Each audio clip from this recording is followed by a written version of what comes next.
Hello friends, ഇന്നത്തെ വീഡിയോയിലൂടെ ഞാൻ നിങ്ങളുമായി ഷെയർ ചെയ്യുന്നത് വാണ്ടറിംഗ് ജൂ പ്ലാന്റ് വളരെ സിമ്പിളായിട്ട് എങ്ങനെ നട്ടു വളർത്താം എന്നുള്ളതാണ്. ഇതിൻ്റെ ഒരു വീഡിയോ നേരത്തെ അപ്ലോഡ് ചെയ്തിട്ടുണ്ട്. അത് കാണാത്തവരുണ്ട്, ഒന്ന് കണ്ടു നോക്കൂ. നിങ്ങൾക്ക് വീഡിയോ ഇഷ്ടമായാൽ മറക്കാതെ ലൈക്ക് ചെയ്യുക, ഷെയർ ചെയ്യുക, കമൻറ്റ് ചെയ്യുക. ഇത് ഞാൻ വലിയ വില കൂടിയ ചട്ടിയിലൊന്നുമല്ല നട്ടിട്ടുള്ളത്. നമ്മുടെ പെയിൻറ്റ് ടിന്നൊക്കെ ഇല്ലേ വീട്ടിലുള്ള, അത് കുടം അതൊക്കെ ഉപയോഗിച്ച്, പിന്നെ ചെറിയ ഹോൾസ് ഉള്ള കുറച്ച് പാത്രങ്ങൾ അതൊക്കെ ഉപയോഗിച്ച് മാത്രമാണ് നട്ടിട്ടുള്ളത്. മാത്രമല്ല, ഈ ചെടി നടാൻ വേണ്ടി ഞാനൊരു തുള്ളി പോലും വളം ഉപയോഗിച്ചിട്ടില്ല, മണ്ണ് മാത്രമാണ് എടുത്തിട്ടുള്ളത്.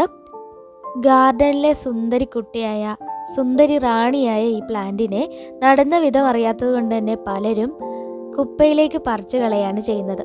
എന്നാൽ ഞാൻ എവിടെ കിട്ടിയാലും ഈ പ്ലാന്റ് കൊണ്ടുവരും, എന്നിട്ട് ഇതേപോലെയൊക്കെ നട്ട് നോക്കാറുണ്ട്. അങ്ങനെ കിട്ടുന്ന റിസൾട്ടാണ് ഞാൻ യൂട്യൂബിലൂടെ ഷെയർ ചെയ്യുന്നത്. ഇതെന്തായാലും നിങ്ങൾക്ക് യൂസ്ഫുൾ ആവും. നിങ്ങൾക്ക് ഈ വീഡിയോ യൂസ്ഫുൾ ആയെന്നുണ്ടെങ്കിൽ മറക്കാതെ എൻ്റെ ചാനൽ ഒന്ന് സബ്സ്ക്രൈബ് കൂടി ചെയ്തേക്കണേ.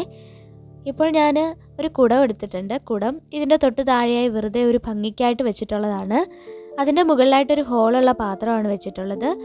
ആ ഹോളുള്ള പാത്രം മുഴുവൻ ഫുൾ ഫില്ല് ചെയ്ത് നമ്മൾ ഈ ഒരു പ്ലാന്റ് നട്ടു കൊടുക്കണം. ഫൈനൽ ലുക്ക് ഇതാണ്.